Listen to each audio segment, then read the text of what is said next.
I'm Max Dalton, and in this video, I'll show you how to make your AirPods stop reading your text messages on your iPhone or iPad.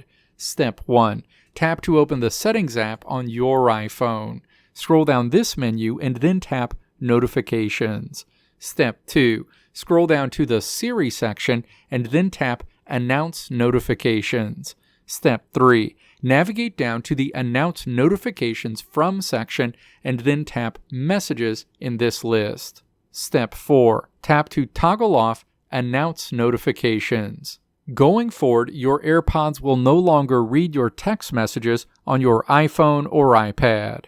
Let me know if this video helped you out in the comments below. If you liked what you saw here, click the video links on the right side of the screen to check out another video.